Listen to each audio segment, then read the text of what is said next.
¿Qué tal, queridos amigos? ¿Cómo están? Sean bienvenidos a su programa favorito, Rutas y Retos de Legalidad del Seminario de Derecho Administrativo de la Facultad de Derecho de la UNAM.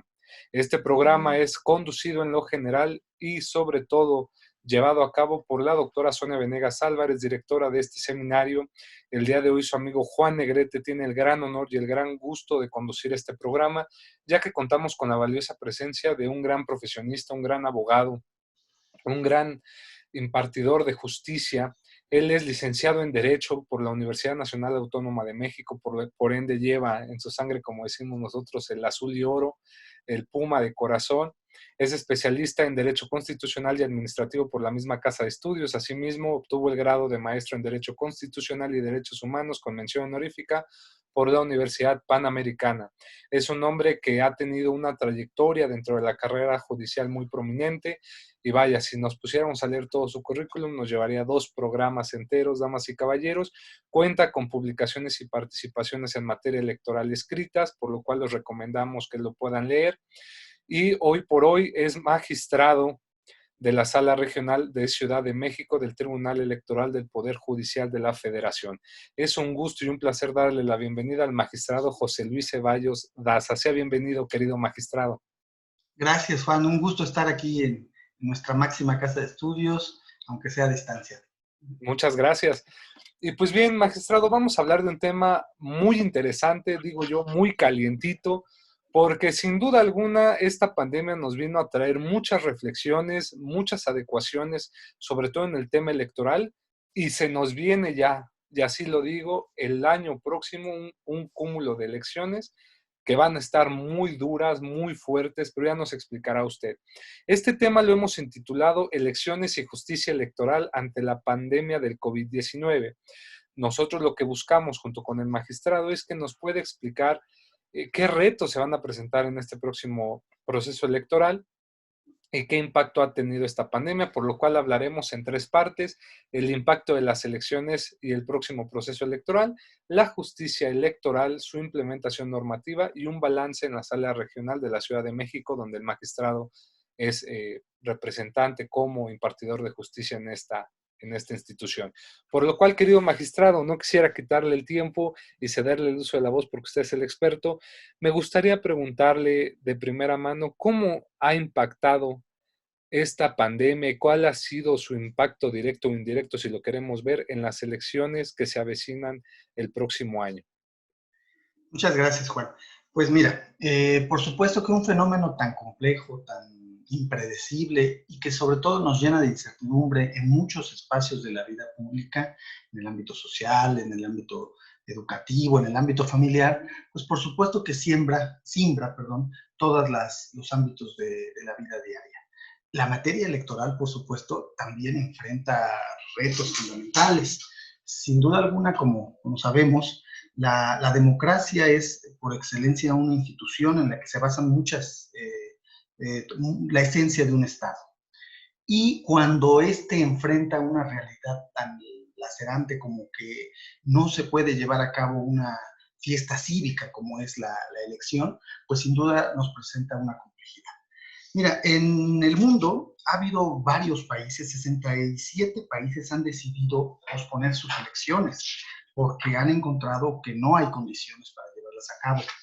Mientras tanto, otros 44 las han llevado a cabo con las medidas de distanciamiento y con la dificultad que esto implica. En el caso particular, como tú lo sabes, el Instituto Nacional Electoral pospuso 2 elecciones que estaban previstas para este año, las de Coahuila y de Hidalgo. Y por supuesto esto tuvo un peso específico importante porque, bueno, ya se están programando para el 2021, pero sin duda alguna nosotros tenemos el proceso electoral más grande de la historia por empezar.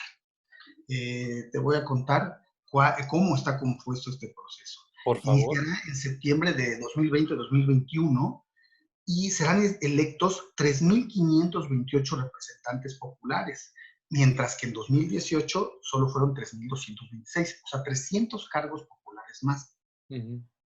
Se inscribirán 6 millones de ciudadanos y ciudadanas más que en 2018, ya van a ser 96 millones de ciudadanos. y por primera vez después de la reforma de 2014 habrá posibilidad de reelección en la Cámara de Diputados. Todo este escenario, que por supuesto nos revela un ámbito cuantitativo muy complejo, hay que sumarlo al ámbito cualitativo. Es decir, todos entendemos que hoy se está viviendo una crisis sanitaria en la cual, por supuesto, se ha producido un efecto de crisis económica. Y hay que decirlo, viene el contexto de una crisis política.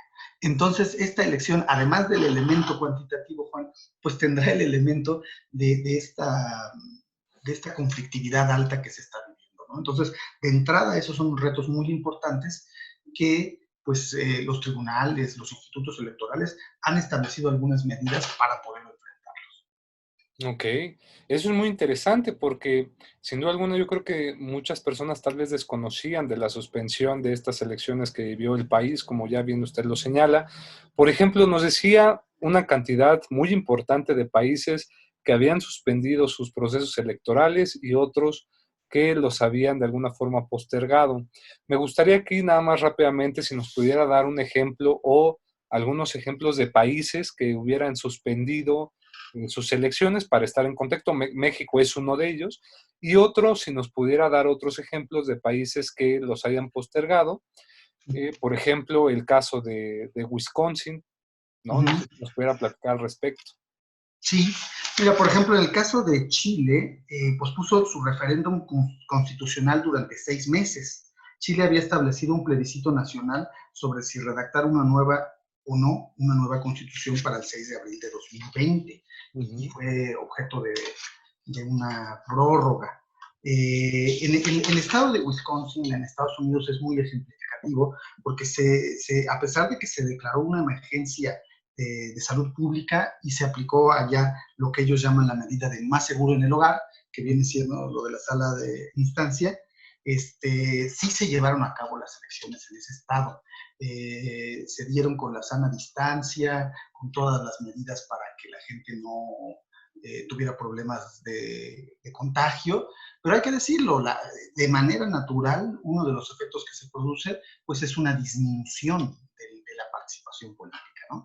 Entonces nosotros creo que tendremos que asimilar ese reto. Sin duda alguna, yo creo que la posibilidad de posponer o no las elecciones es una situación que atiende a cada particularidad en cada estado. El estado que guarda tu democracia es el que te permite o no postergar una elección. Pero sin duda alguna, el eje conductor de tu decisión tiene que ser preservar a toda costa el derecho a la salud de las personas. En algunos países importantes como Italia y Alemania sí se han llevado a cabo procesos selectivos también con medidas.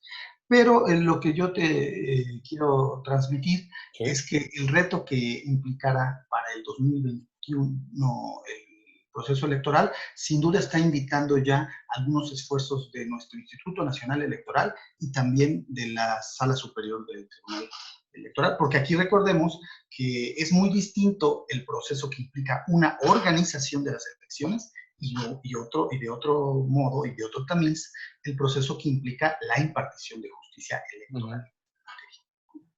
Y por ejemplo, magistrado, esto me lleva a otra reflexión también, porque digo, el tema es interesante porque si esta pandemia no terminara en este año y tocamos madera, estamos hablando que puede haber una crisis, como lo decía el magistrado, política el siguiente año, porque sin duda alguna va a haber mucho enfrentamiento y mucha demanda. Recordemos que en México los procesos electorales siempre han sido un instrumento de atención, un foco de atención importante por parte del electorado, por parte de las instituciones, y pues si no se pudieran llevar a cabo, tendríamos que repensarlo. De ahí que quisiera yo preguntarle, magistrado, por ejemplo, si el Instituto Nacional Electoral ha adoptado algunos acuerdos, ha emitido algo en medida de poder materializar lo que muchos han llamado el voto electrónico, que pues obviamente en Estados Unidos se ha manejado ya desde hace muchos años también, y si se planean algunas alternativas, por ejemplo, se han adoptado, pensado para hacer frente a las próximas elecciones que vamos a tener. Sí, fíjate, lo primero que hizo el Instituto Nacional Electoral fue dictar algunos acuerdos vinculados con dos elementos. Ujú. Uno, con la suspensión de los plazos inherentes. Fíjate cómo el primer ejercicio fue a fin de tutelar la salud. Sí. Pero después vinieron ya también otros acuerdos vinculados con la celebración de sesiones virtuales a distancia, ¿no? Es decir, como verás, siempre están en una frontera el derecho a la salud y el derecho a la democracia, ¿no? Ujú. Entonces, ha habido en eso. El voto electrónico se está pensando para un segmento de la elección, el voto en el extranjero. Ahí los avances que se habían desplomado durante varios años ya tienen un logro importante y creo que ahí se va a poder materializar. Pero hay que decirlo, la pandemia nos tomó en un momento en el que estábamos consolidando estos modelos. Entonces, la verdad, no hay todavía un punto de partida claro para ver si toda la elección se pudiera llevar a cabo de ese modo.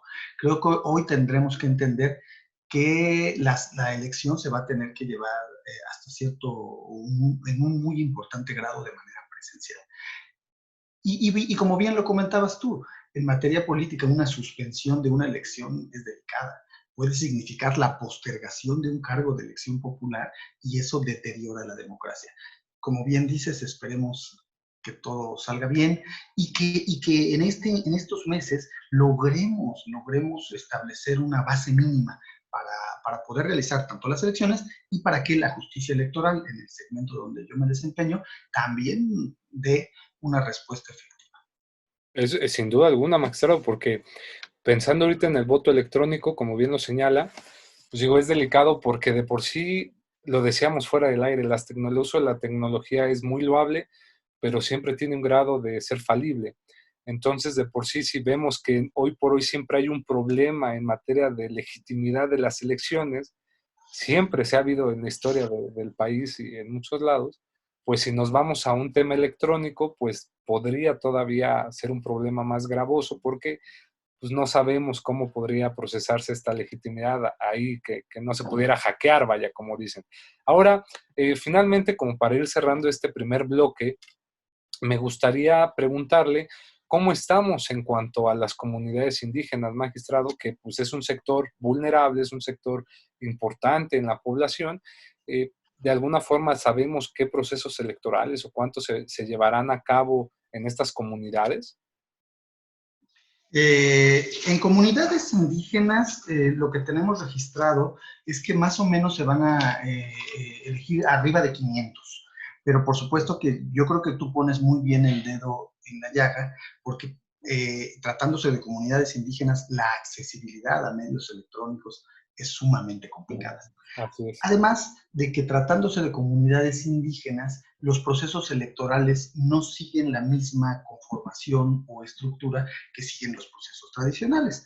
Hay comunidades indígenas que ya se han afiliado al sistema de partidos políticos, pero otras en las que la materia electoral ha sido muy respetuosa y, por supuesto, preserva los usos y costumbres de cada comunidad. Entonces, por supuesto que eso será un reto importante. A mí en particular me toca laborar en la Sala Regional Ciudad de México y tenemos una circunscripción compleja. Los estados de Puebla, Tlaxcala, Guerrero, la propia Ciudad de México que tiene asuntos vinculados con barrios originarios y me parece que el reto es muy importante. Ahorita en esta etapa lo que tenemos que ir viendo es los elementos para ir asegurando que esas elecciones se lleven a cabo de la mejor manera. Y creo que lo estamos haciendo muy bien. Muy perfecto. Y no lo dudo en esta parte porque sí hay que tomar las cartas sobre la mesa, ponerlas y hacer cosas. De aquí, magistrado, me quiero pasar, como dicen, al segundo bloque respecto a la justicia electoral. Usted es un representante de la justicia electoral y esta implementación normativa, por lo cual me gustaría cederle el uso de la voz para que nos pudiera explicar un poco cómo estamos en la justicia electoral hoy por hoy, qué es lo que nos enseñó, qué nos deja la pandemia en estos momentos y sobre todo si pudiéramos referir a algunos acuerdos generales importantes que este tribunal haya implementado, el Tribunal Electoral del Poder Judicial de la Federación. ¿Qué nos puede decir, magistrado? Sí, fíjate que precisamente ya en esta época de la pandemia, la Sala Superior ha lanzado varios acuerdos generales que me parece que son importantes. Te los voy a contar. El ¿Sí? primero que lanzó fue el Acuerdo 2 del 2020, en el que venció una primera barrera. Como sabes, Juan, nosotros por disposición de ley y de reglamento, las sesiones públicas deben de ser presenciales como premisa. Este primer acuerdo logró explicar que había la necesidad de autorizar de sesiones no presenciales. Y en este primer acuerdo todavía no se definió muy bien cuál sería el medio, pero fue muy importante porque tú sabes que la celebración de sesiones públicas es un elemento fundamental de la transparencia. Entonces, aquí lo que hizo en este primer acuerdo fue vencer la barrera de las sesiones no presenciales. Por otro lado, el Acuerdo 4 del 2020 fue el que ya situó muy bien a las videoconferencias, este mecanismo que hoy nos estamos desempeñando, como una de las herramientas que podían llevarse a cabo. A través de una videoconferencia pueden estar todos los magistrados, el secretario general, dar la intervención, y esto le da una publicidad en tiempo real a la sesión. Creo que eso también fue muy importante. Donde se complicó un poco fue cuando ya se adoptó el juicio en línea. El juicio en línea, por supuesto, nos tomó en un momento en el que el proceso de gestión se estaba realizando. Y hoy se cuenta, por ejemplo, con la firma electrónica que se denomina FIREL. Es un elemento técnico que, por supuesto, ya nos permite, ahorita estamos firmando precisamente asuntos a través de este sistema, y nos ha permitido solventar muchos de los asuntos que consideramos urgentes. No se están resolviendo más que los asuntos urgentes. Cabe decir que en materia electoral muchos de los acuerdos son de naturaleza urgente. Uh -huh. Eh, pero el primer enfrentamiento que tuvo este acuerdo es que se dirigió solo a dos medios de impugnación, al recurso de reconsideración y al recurso de revisión del procedimiento sancionador electoral. Creo que la Sala Superior encontró que estos dos medios, por su propia naturaleza, eran los que técnicamente ya estaban listos para operar a través de este sistema. La crítica ha sido seria porque se ha dicho, híjole, pero es que el asunto, el juicio más importante es el juicio para la protección de los derechos político-electorales del ciudadano, y ese no está entre el catálogo. A ver, las razones fundamentales son que hoy los elementos de seguridad todavía no ofrecen una garantía para poder entablar todo un procedimiento de esta naturaleza a través de esa vía. Entonces, hoy contamos con este juicio en línea, pero solo para esos medios. Pero debo señalarte que ya ahorita salió el Acuerdo General 6 del 2020, en el que yo creo que ya en una idea de gradualidad y al darnos cuenta que el derecho a la salud, por supuesto, tiene que ser preservado, pero que hay muchos temas que ya deben ir siendo resueltos, la Sala Superior en este Acuerdo 620 ya extendió los temas que ya deben de ser considerados como urgentes y que tienen que implicar una resolución inmediata. Asuntos que involucren derechos políticos de las personas o grupos pertenecientes a comunidades indígenas ya tienen que ser resueltos de manera inmediata. Violencia política de género, que hoy sabemos que es un fenómeno que nos está lacerando. Derechos políticos de personas con discapacidad, interés superior de la infancia y la adolescencia, asuntos de grupos en desventaja por edad, sexo, nivel educativo y origen étnico. Ya son algunos temas que ya están en la mesa y que hoy tenemos que implementar. Pero cabe decir que muchos de estos asuntos, a la hora que tú emites una sentencia, pues tienes que tener el cuidado de que tu cumplimiento no vaya a producir un efecto nocivo en la salud. Hay veces que nosotros ordenamos consultas en una municipalidad, en una comunidad. Imagínate lo delicado es que nosotros ordenáramos un cumplimiento así y esto produjera un contagio, ¿no? Un brote. Son situaciones muy delicadas. Hoy nos encontramos en esa frontera, pero creo que la Sala Superior, a través de sus acuerdos y la Comisión de Administración, han hecho muy bien en ir trazando estas líneas y proveyendo los insumos para su funcionamiento. Y por ejemplo, magistrado, bueno, ya hablamos de cómo está la Sala Superior. ¿Cómo estamos a nivel local? Es decir, los tribunales locales, ¿qué acuerdos se han emitido relevantes, por ejemplo, tomar en cuenta para enfrentar la pandemia? ¿Qué nos puede decir? Sí, fíjate que sí, la verdad también he encontrado mucha respuesta, por ejemplo, en Puebla, en Guerrero, ya también están implementando estas figuras. Sobre todo en el tema de la sesión no presencial, a través de medios electrónicos. Lo que se complica un poco, y creo que también das en un punto muy importante, esta firma electrónica, para que pudiéramos transitar a todas nuestras autoridades electorales, es compleja. Ujú. Involucramos a veces tribunales electorales, institutos electorales, órganos intrapartidarios. Esas son nuestras autoridades electorales. Y cómo generar convenios de coordinación y colaboración para que esta firma electrónica sea válida en todas las autoridades. Creo que ahí vemos un escenario muy complejo en el que seguramente tendremos que acelerar estos acuerdos. Pero la verdad es que sí, la pandemia llegó en un momento un poco inoportuno, ¿no? Pues esto me lleva a otra reflexión, magistrado, porque decía usted la FIREL, sin duda alguna la FIREL ha sido algún requisito fundamental para acceder al juicio en línea. Hoy lo vemos hasta en el Poder Judicial de la Federación en cuanto a poder, ¿no?, tramitar amparos, ¿no? Sin duda alguna, el Tribunal Electoral, pues, como organismo que es del Poder Judicial, pues no tenía por qué rezagarse, tenía que actuar y hoy lo estamos viendo. Pero hoy me gustaría preguntarle, adelantándome un poco a este tema, ¿qué problemas, qué implicaciones ha tenido el uso de las tecnologías ahorita para la impartición de justicia electoral? Es decir, ¿qué retos se han implementado? Uno de esos ya lo escuchamos, que es la FIREL, pero ¿existe algún otro, magistrado?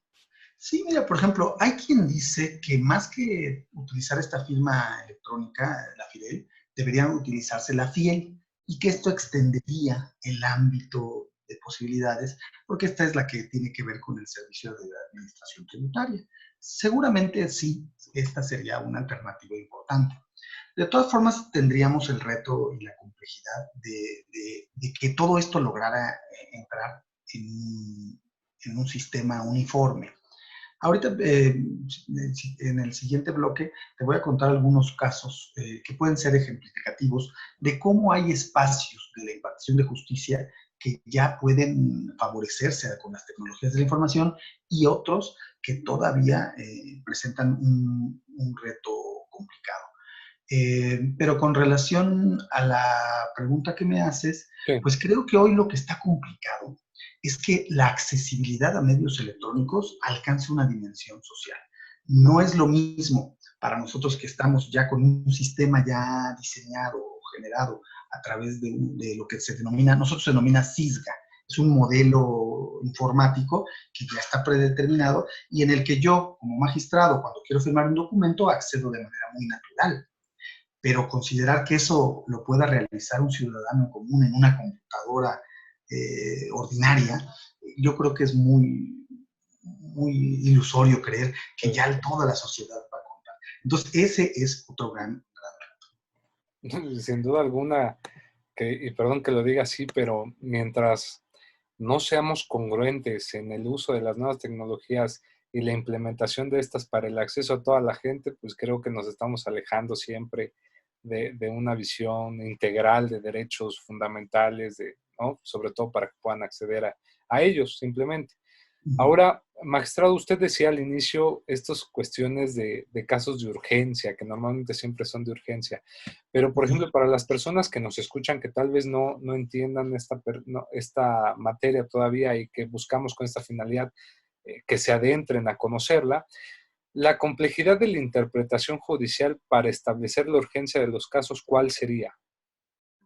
Fíjate que los acuerdos, precisamente los que te mencioné, utilizan dos elementos. Ujú. Dicen, se considera un caso urgente aquel en que está de por medio un término perentorio vinculado con un proceso electoral, es decir, el tránsito hacia una etapa distinta del proceso, el que un determinado candidato tome protesta, algunos asuntos vinculados con ello, o aquellos asuntos que se traten de naturaleza irreparable.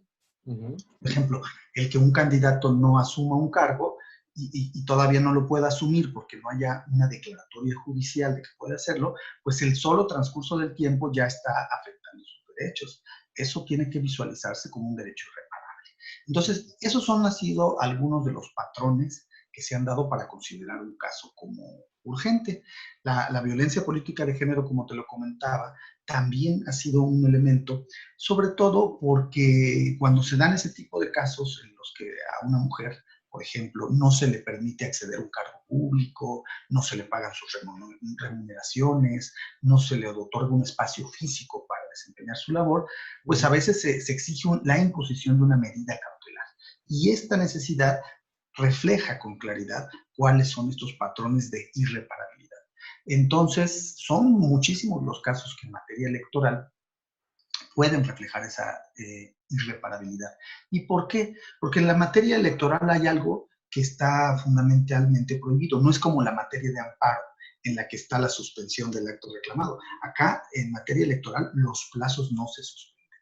Y entonces eso hace que muchos elementos de la materia electoral tengan que resolverse de inmediato. Pero bueno, creo que poco a poco se está ensanchando este ámbito de asuntos que consideramos urgente, pero creo, Juan, que tampoco hay que perder de vista que la pandemia no se ha acabado, ni mucho menos. Entonces, toda la vida, bueno, todos estos meses lo que estamos haciendo es enfrentando esta frontera entre decisiones que tienen que cuidar el derecho a la salud y que por otro lado también tienen que favorecer el acceso a la justicia. Y sí, y mire, quiero rescatar lo que usted ha dicho, la pandemia no ha terminado, magistrado. Y de verdad, si no nos ponemos a reflexionar todos los juristas, ¿qué debemos hacer para una mejor impartición de justicia? Que no dudo que se esté haciendo. Me ha quedado claro con los ejemplos del Tribunal Electoral del Poder Judicial de la Federación, sobre todo que también fuera del aire comentábamos el magistrado y yo que considero que son las dos instituciones, tanto el Tribunal Electoral como su escuela judicial, las cuales se han visto más activas en esta pandemia y se adecuaron lo más rápido posible a estos cambios. De ahí que quisiera pasar a un tercer bloque, magistrado. El balance que hay en cuanto a la Ciudad de México, es decir, aquí nos vamos de lleno a la sala regional, en donde usted es magistrado, porque sin duda alguna es lo que tenemos más próximo, los citadinos, como decimos, y que vale la pena reflexionar en materia electoral. De ahí que me permita hacerle esta pregunta. ¿Cómo ha sido, si no valga la redundancia, el acceso a la justicia electoral a través de las demandas electrónicas? ¿Cómo lo han ustedes visto? Sí, pues ese es un tema fundamental. Ahí yo quiero contarte en particular un caso, que es el Adelante. juicio electoral 22 del 2020. Este asunto fue resuelto hace un mes más o menos y versaba sobre una negativa que dio el secretario ejecutivo del Instituto Electoral de la Ciudad de México a una demanda que instauraba un procedimiento para revisar la propaganda personalizada que hacía una determinada persona. Fíjate, el asunto se involucraba en un derecho de un procedimiento sancionador y la persona aducía, yo acudí a las instalaciones del Instituto Electoral y estaban cerradas, no pude presentar mi demanda. Entonces ella opta por hacer una demanda vía electrónica, darle ese contexto y mandarla por correo electrónico. El Instituto Electoral le dice, nosotros tenemos una exigencia de una firma autógrafa, de un expediente físico, no podemos proveer, pero como están suspendidos los plazos, no te preocupes porque se podrá ver una vez que nos reincorporemos. El asunto lo impugna y lo impugna per saltum. Acá en la materia electoral hay una figura que permite que saltes la etapa de la impugnación original y acudas a la superioridad para que lo revise. Por ejemplo, aquí no acudió al Tribunal Electoral porque también el Tribunal Electoral estaba en suspensión y acudió ante nosotros. Para nosotros, bajo nuestros acuerdos, sí estaba en un parámetro de urgencia emitir esta determinación. Y aquí lo que se dijo es que había elementos para considerar que esa demanda electrónica sí podía darse curso. ¿Cuáles fueron los elementos? Porque tampoco podemos decir que toda demanda de manera general pueda ser analizada. Lo que se analizó, Juan, fue que aquí la demanda lo que implicaba era que se revisaran unas páginas de internet, precisamente de Facebook y no me acuerdo si de Twitter, en donde se estaban haciendo esta propaganda que se consideraba indebida, y entonces digamos que la operatividad de este procedimiento sí podía llevarse a cabo. Entonces no encontramos que no hubiera una verdadera justificación para que no se admitiera esta demanda electrónica, sobre todo tomando en cuenta que la persona aducía con plenitud que había acudido a tratar de presentar su demanda en físico y al no haberlo logrado, se optó por ir a la vía electrónica. Creo que esto es un ejemplo de que estas herramientas tecnológicas o medios de esta naturaleza sí pueden ser susceptibles en muchos casos de favorecer la accesibilidad a la justicia. Creo que cuando se acredita que se han cubierto estas instancias y no se ha logrado y por eso se recurre a las vías electrónicas, creo que el proceder de los tribunales y de las autoridades debe de ser al principio a favor de la persona, que tú lo conoces, está en el artículo 1, a favorecer a la persona en su protección más amplia. Entonces, ahí ha navegado bien. Ahorita te cuento algún otro caso en donde sí se ha complicado un poco más. Pues perfecto, ya queremos escuchar ese caso, pero antes de pasar a ese caso, me gustaría, por ejemplo, preguntarle, en técnica, ya en la instrumentación, las famosas audiencias, es decir, sabemos que dentro del tribunal ustedes tienen que tener audiencias y existen desarrollo de audiencias que se tienen que hacer físicas, como también lo decía al inicio, pero ahorita hemos tenido que migrar hacia las videoconferencias, por así decirlo. Entonces, de ahí que yo le quiera preguntar, ¿qué posibilidad real se está dando hoy por hoy para que inclusive tal vez se vuelva ya no una normalidad, pero sí algo muy loable y muy factible ya post pandemia, que ya se estén celebrando inclusive las audiencias vía videoconferencia? ¿Cómo lo ve usted, magistrado? Sí, sí, fíjate que ya se están realizando. Como tú lo sabes, y el auditorio, la justicia fue migrando cada vez más hacia una visión incluyente de las partes.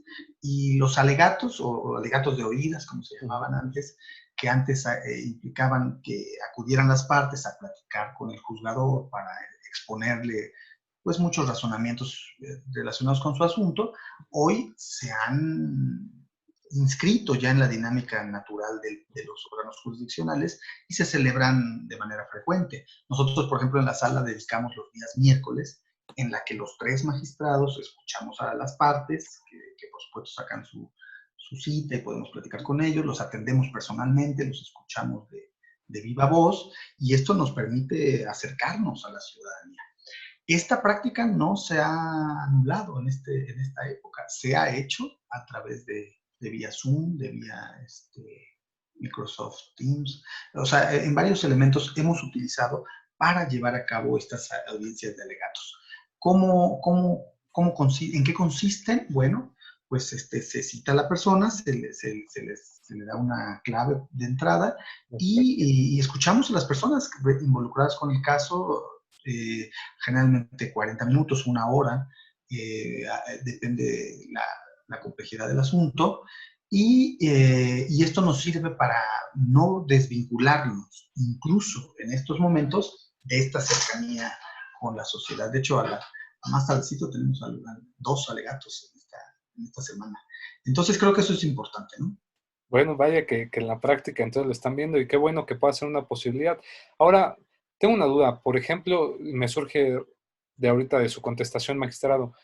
Como usted bien lo dijo, hay múltiples aplicaciones, plataformas que nos permiten enlazarnos a distancia. No hay algún parámetro, es decir, para utilizar, me refiero y me explico. Si de tantas aplicaciones que tenemos, ¿cuál puede ser o cómo se ponen de acuerdo los magistrados para utilizar la misma y que las personas que van a hacerlo también tengan la disponibilidad de usar la misma? Porque puede pasar que tal vez en el desconocimiento y la ignorancia de estas aplicaciones, pues no conozcan una aplicación o no sepan utilizarla. ¿Qué se puede hacer ahí? Porque yo me pregunto, si bien es cierto, si una persona no sabe utilizar una aplicación, por sea la causa que sea, no puede esta ser un impedimento para que se le imparta justicia, ¿no? Entonces, ¿cómo ahí lo han manejado o si se les ha presentado alguna situación referente, por ejemplo? Sí, fíjate que sí nos ha pasado que por alguna razón la persona a la que habíamos citado no pudo entrar, por ejemplo, y bueno, lo que hicimos fue posponer ponerla al día siguiente algunas personas del equipo hablaron con ellos, la prepararon, le explicaron cómo hacerlo. Generalmente utilizamos los tradicionales, ¿no? Perfecto.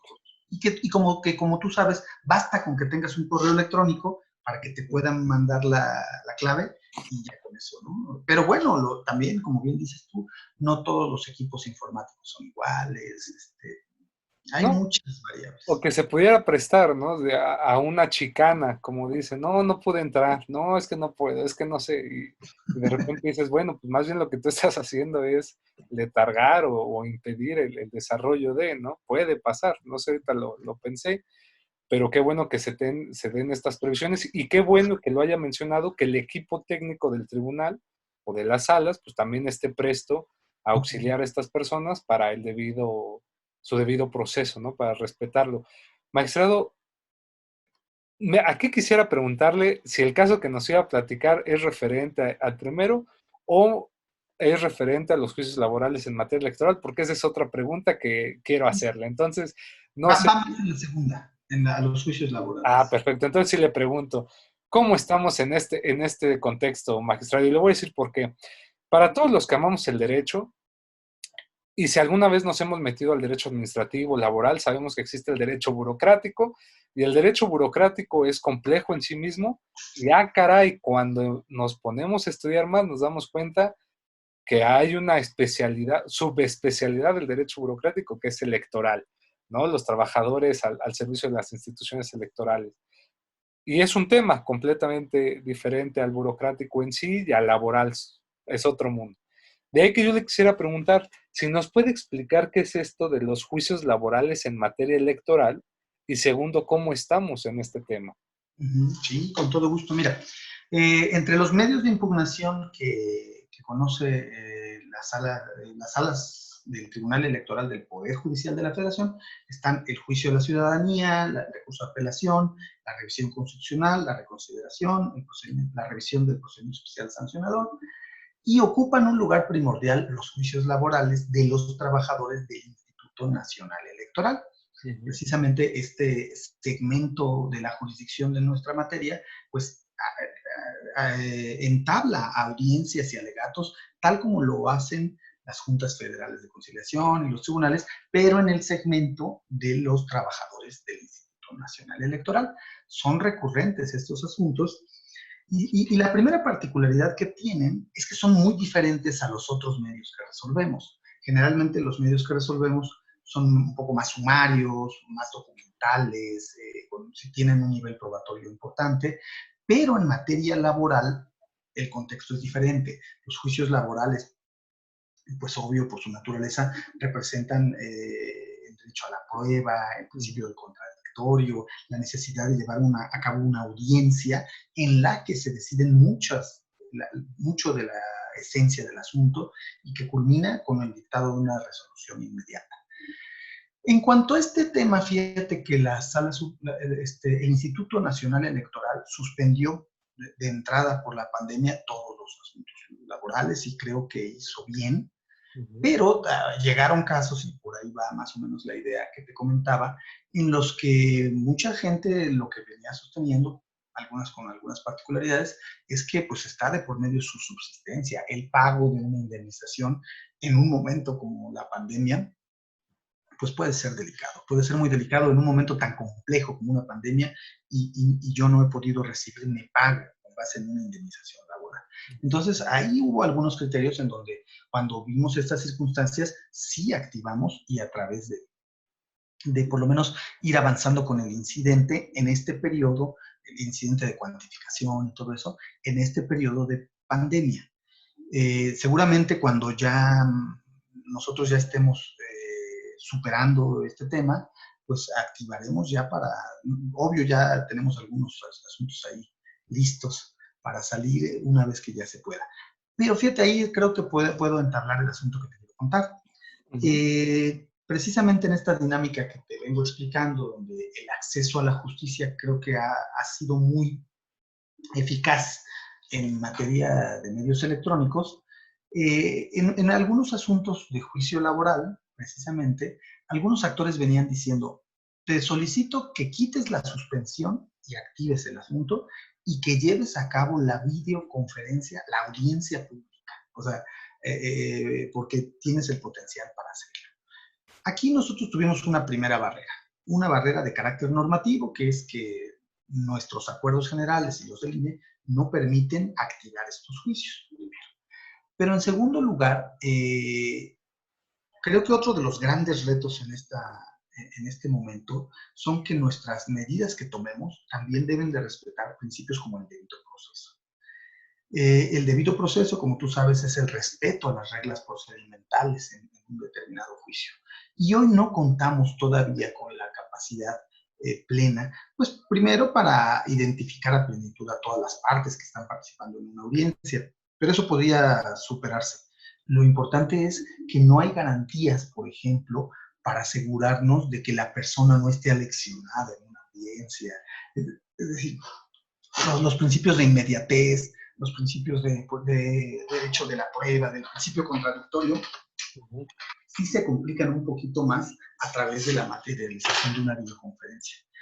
Entonces, en ese segmento, a través de este asunto, nosotros no consideramos que pudiéramos llevar a cabo esas audiencias. Y entonces ahí es donde nos damos cuenta que todavía estos elementos no están en el estado idóneo para satisfacernos todos los retos que tiene un proceso. Entonces, ese es el otro asunto que te quería contar. Sí. Porque en este tema no se determinó que fuera viable desarrollar las audiencias laborales con todas las garantías que aseguraran el debido proceso. Fíjese, eso es un buen asunto y un buen caso. Qué bueno que nos lo platica. Ese es el juicio electoral 27, nada más. Muy bien, para que lo busquemos y lo estudiemos, sin duda alguna. Y magistrado, ya estamos rumbo a terminar este gran programa. Dicen que el tiempo es el menos compartido de nuestros amigos y el más envidioso de todos ellos. Entonces, me gustaría preguntarle, como usted bien sabe, este programa es escuchado en su mayoría por jóvenes universitarios. Nos escuchan tanto de la UNAM como de las universidades autónomas de los estados, universidades privadas, e inclusive nos han llegado a escribir alumnos de universidades a nivel internacional. Y también nos escuchan abogados y personas que les interesan las materias y que no son doctas en el derecho. Por lo cual, yo quisiera preguntarle, ¿qué le recomienda usted como abogado que es, con una trayectoria como magistrado? ¿Qué le recomienda a todos esos jóvenes que están iniciando su carrera universitaria como abogados o que tal vez ya estén prestos a terminarla y no saben qué hacer? ¿Qué consejo les da para su vida práctica, para su vida profesional? No, bueno, la pregunta es sensacional. Es decir, nuestra carrera, el derecho, la carrera que amamos y la que nos ha dado de comer durante muchos años y que nos está implicando un desarrollo profesional, es una de las más hermosas que hay. Sin duda alguna, lo primero que hay que tener es mucha pasión por ella, entender que el derecho siempre es cambiante y que se va transformando y que el único reto que tenemos es siempre estar en una lógica de actualización. No podemos quedarnos atrás y hoy en momentos tan difíciles como estos no hay que decepcionarnos, es decir, veamos cómo con nuestras limitaciones, quienes nos dedicamos al derecho, estamos logrando encontrar alguna respuesta. Ese otro segmento también me parece muy importante. Tengo la oportunidad de participar dando clases en la escuela judicial del Tribunal Electoral y eso también ha sido bastante enriquecedor. El estar dando clases a través de este medio, el poder escuchar a los jóvenes, el poder darnos cuenta que el mundo no se ha detenido. El mundo está viviendo un momento complejo, pero no se ha detenido. Es un buen momento para seguir estudiando, para seguir preparándonos, para que cuando venga, que revivamos otra vez, nosotros estemos muy listos con los precedentes, con las nuevas interpretaciones y no decepcionarnos, sobre todo vencer esta sensación que hoy todos experimentamos de un poco de tristeza, un poco de incertidumbre. No, hay que sacar el corazón y la casta.